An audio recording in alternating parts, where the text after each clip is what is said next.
미가 4장 6절에서부터 13절까지입니다. 하나님 백성들을 향한 회복의 약속. 지난 시간에는 하나님이 이스라엘 민족에게 베풀어 주신 회복의 은혜에 대한 말씀을 공부했습니다.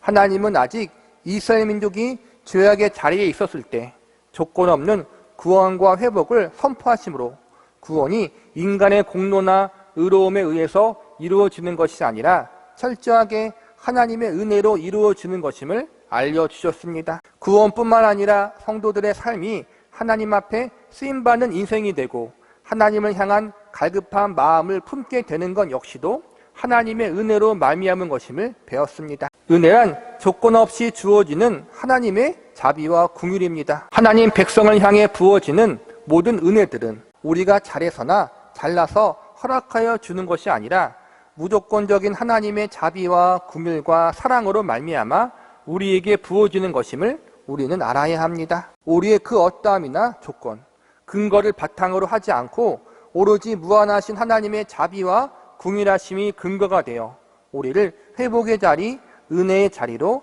이끌어 주시는 분이 바로 우리가 믿고 섬기는 하나님이십니다. 지난 시간에 이어 오늘 배우게 될 미가서 말씀도 이스라엘 민족을 향한 하나님의 회복의 약속이 기록되어 있습니다. 이스라엘 민족을 향한 회복의 약속은 그들만을 위한 약속으로 끝나지 않고 오늘날을 살아가는 모든 하나님의 백성인 그리스도인들을 향한 하나님의 약속과 동일하다고 볼 수 있습니다.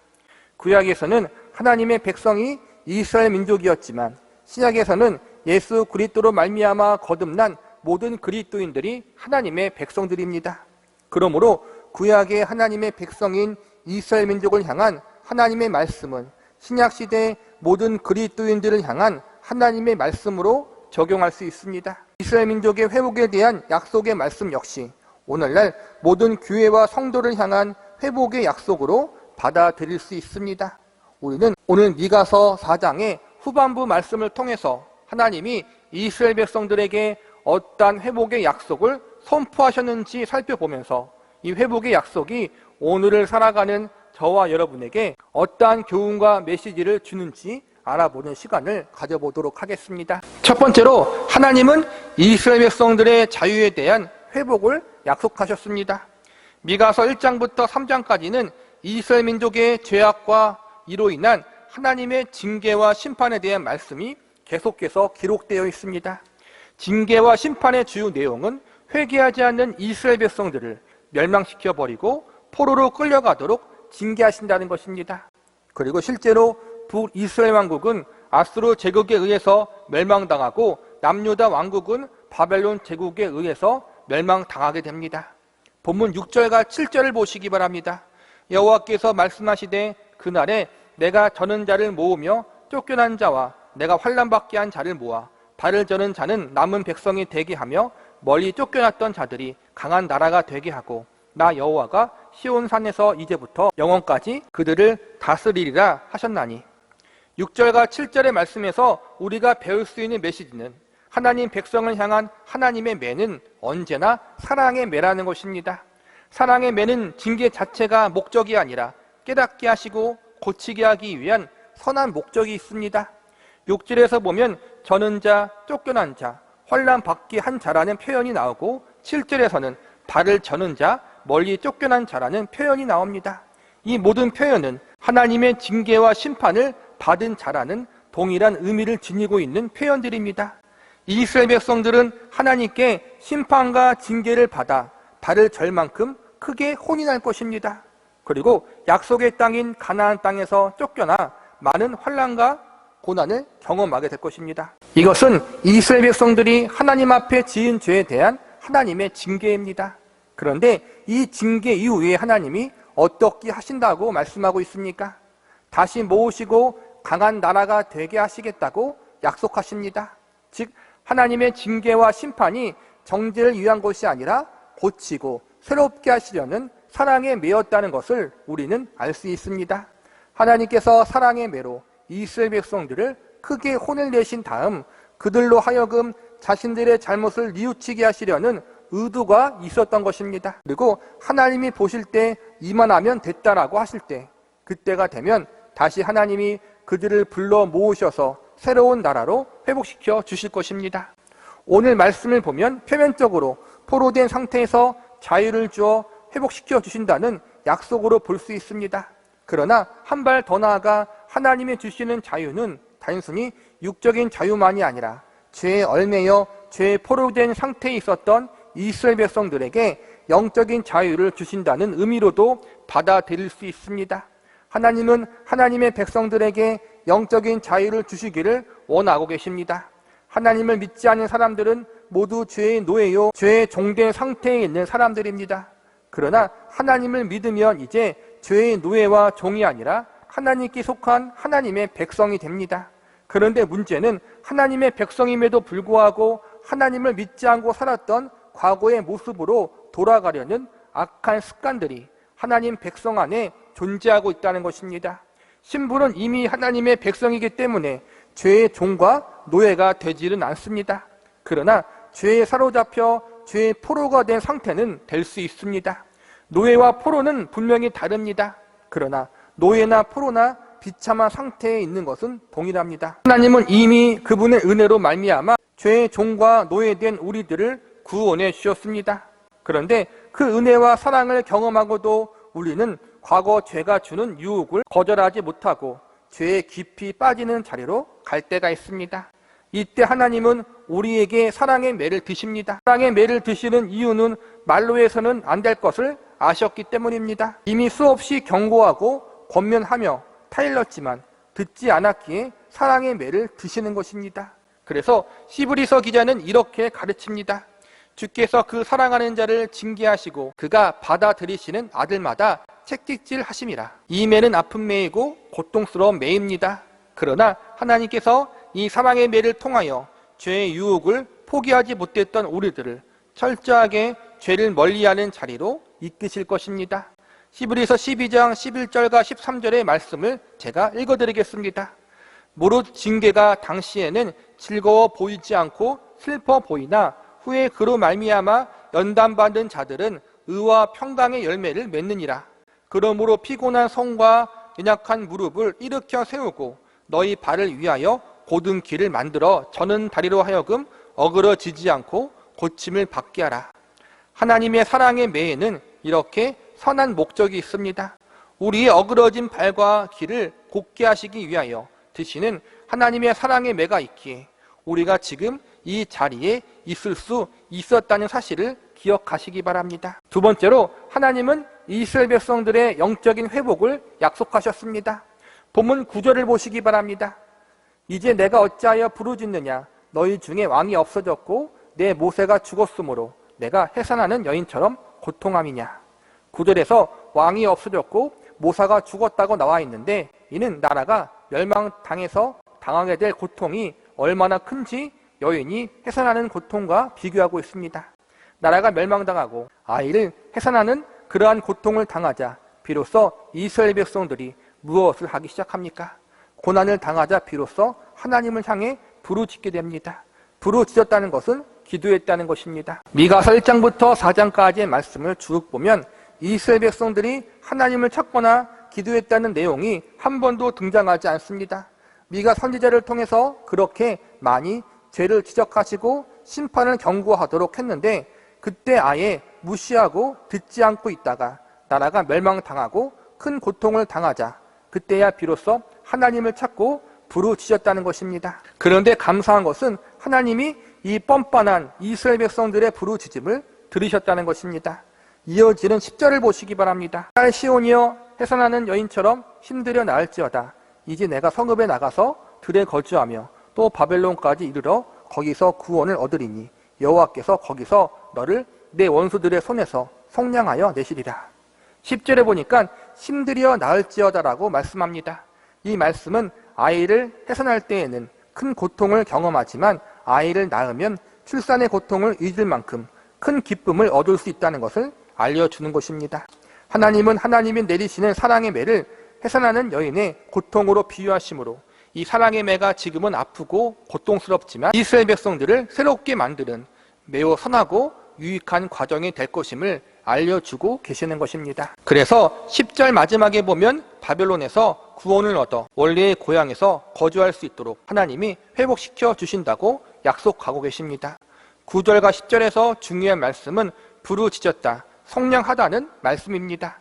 하나님을 전혀 찾지도 않고 하나님을 멀리하고 죄악의 자리에 깊이 빠져 있었는데 하나님께서 사랑의 매를 드심으로 이스라엘 백성들을 훈계하셨습니다. 조금 맞고 깨닫고 돌이키면 좋은데 그러지 못하고 많이 혼이 난 후에야 비로소 자신들의 잘못을 깨닫고 돌이키는 자리에 서게 됩니다. 비록 고난을 당한 뒤에 하나님을 찾는 것이지만 그래도 그렇게 해서라도 하나님을 찾았다는 것이 중요합니다. 하나님을 찾고 부르짖었다는 것은 영적으로 회복되었다는 것입니다. 그래서 시편 기자는 이렇게 고백합니다. 고난 당한 것이 내게 유익이라 이로 말미암아 내가 주의 율례를 배우게 되었나이다. 또한 히브리서 기자는 이렇게 가르칩니다. 그들은 잠시 자기의 뜻대로 우리를 징계하였거니와 오직 하나님은 우리의 유익을 위하여 그의 거룩하심에 참여하게 하시느니라. 육신의 부모는 자기의 생각과 뜻대로 자녀들을 징계하지만 하나님은 오로지 우리의 유익을 위해서 또한 하나님의 거룩하심에 참여하는 자녀로 우뚝 세우기 위해서 징계하신다는 것입니다. 하나님의 거룩하심에 참여하는 자로 만드는 것이 바로 영적인 회복이라고 할 수 있습니다. 세 번째로 하나님은 이스라엘 백성들의 신분의 회복을 약속하셨습니다. 본문 8절을 보시기 바랍니다. 너 양떼의 망대요 딸 시온의 산이요 이전 걷는 곳 딸 예루살렘의 나라가 내게로 돌아오리라. 여기서 보면 딸 시온이라는 표현이 나옵니다. 시온은 예루살렘에 있는 산의 이름으로 이스라엘 민족을 상징하는 말로 자주 쓰이는 표현입니다. 여기서 보니까 하나님이 이스라엘 백성들을 딸 시온으로 표현하고 있습니다. 하나님이 이스라엘 백성들을 아들로 표현하기도 하지만 가끔은 딸로 표현하실 때도 있습니다. 아들과 딸 모두 하나님이 부모요 그들은 하나님의 자녀라는 의미를 포함하고 있습니다. 아들은 일반적으로 많이 사용하는 표현인데 이번에는 딸로 표현하신 이유는 무엇일까요? 딸은 의존적 존재라는 것을 강조하고 있는 표현이라고 할 수 있습니다. 딸은 아들보다 상대적으로 연약한 존재라고 할 수 있습니다. 아들이라는 표현보다 딸이라는 표현을 사용하신 것은 그만큼 부모 되시는 하나님의 보호하심과 보살핌이 더욱 많이 필요한 존재임을 알려주고 있는 것입니다. 딸 되는 이스라엘 백성들을 하나님이 더 많은 사랑과 보살핌으로 돌보사 마침내 회복되어 새롭게 될 것임을 말씀하고 계시는 것입니다. 본문 13절을 보시기 바랍니다. 딸 시온이여 일어나서 칠지어다 내가 내 뿔을 무쇠 같게 하며 내 굽을 녹 같게 하리니 내가 여러 백성을 쳐서 깨트릴 것이라. 내가 그들의 탈취물을 구별하여 여호와께 드리며 그들의 제물을 온 땅에 주께 돌리리라. 이방 민족이 이스라엘 백성들을 침략하려고 하지만 하나님께서 이스라엘 백성들을 보호하시고 강하게 하사 승리하게 될 것이라고 약속하고 계십니다. 미가서 1장부터 3장까지의 내용을 보면 이스라엘 백성들이 이방 민족에게 괴롭힘을 당하는 내용들이 나옵니다. 그런데 오늘 본문에서 보면 이방 민족에게 괴롭힘을 당하는 것이 아니라 오히려 그들을 물리치며 이기게 하신다고 나와 있습니다. 이스라엘 백성들이 잘하든 못하든 그들은 하나님의 백성이라는 신분은 바뀌지 않습니다. 그러나 그들이 죄악의 자리에 있을 때에는 하나님의 백성다운 대접을 받지 못하는 자리에 있었고 하나님이 회복시켜 주시는 그날에는 하나님의 백성으로서 합당한 대접을 해주신다는 것을 약속하고 계시는 것입니다. 지금까지는 하나님의 백성이지만 사고만 치고 말 안 듣는 그러한 백성이었습니다. 하나님께 영광은커녕 걱정과 근심만 끼치는 그러한 백성이었습니다. 그러나 하나님이 사랑의 매를 드시고 이 사랑의 매로 인하여 자신들의 잘못을 깨닫고 돌이킨 이스라엘 백성들은 원래의 신분을 회복해 하셔서 하나님의 영광스러운 백성으로서의 자리를 유지하게 될 것입니다. 우리도 하나님의 백성이지만 백성답지 못하게 살아갈 때가 많이 있습니다. 하나님은 우리에게 하나님의 부르심과 택함받은 거룩한 백성다움을 기대하십니다. 그러나 우리가 버리지 못한 죄악의 못된 습관과 인간이 가지고 있는 연약성 때문에 하나님의 기대대로 하나님의 뜻대로 살아가지 못할 때가 분명히 있습니다. 그래서 때로는 하나님이 사랑의 매를 드셔서 우리를 아프게 혼내실 때도 있습니다. 사랑의 매가 너무 아파서 하나님을 원망하는 마음도 품을 수 있습니다. 그러나 이 사랑의 매를 통해서 우리가 깨닫게 되고 어그러진 발걸음을 올바르게 할 수 있는 성숙한 자녀가 될 수 있다는 사실을 우리는 잊지 말고 기억해야 합니다. 무슨 일이 있어도 우리를 포기하지 않으시고 끝까지 붙드시는 하나님 아버지의 사랑과 잘못된 것을 고치시고 우리를 새롭게 하기 위하여 쉬지 않고 일하시는 하나님의 신실하신 은혜가 우리들의 삶 가운데 있다는 사실을 기억하면서 세상에 다른 것을 의지하지 말고 오직 하나님만을 더욱 의지하고 신뢰할 수 있는 저와 여러분이 되시기를 바랍니다. 말씀을 정리하겠습니다.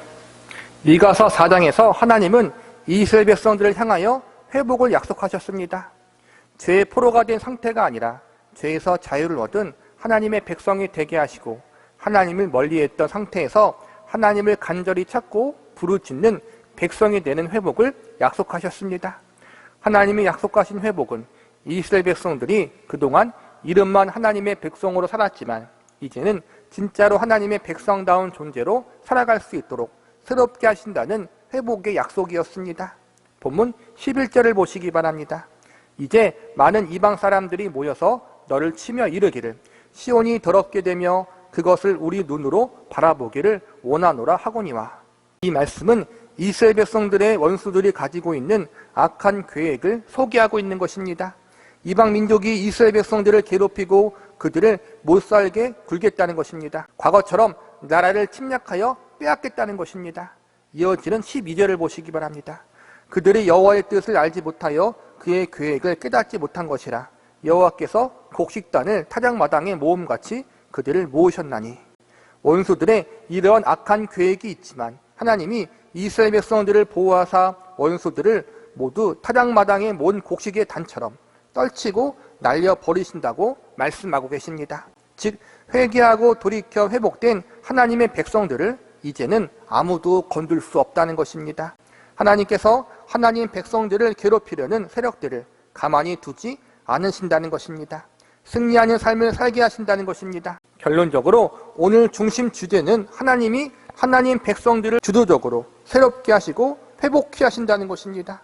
오늘 이 회복의 약속은 이스라엘 백성들이 아직 죄인된 자리에 있을 때 하나님은 오늘의 말씀 회복의 약속을 선포하십니다.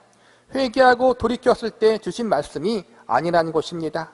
결국 하나님 백성들의 회개와 돌이킴도 하나님이 주도적으로 은혜를 내리사 이루어지는 것이고 그들의 회복도 하나님이 주도하심으로 이루신다는 것입니다. 인간 스스로 새롭게 하여 구원하는 것이 아니라 하나님의 주권적인 은혜가 인간을 새롭게 하여 구원하시는 일을 진행하십니다.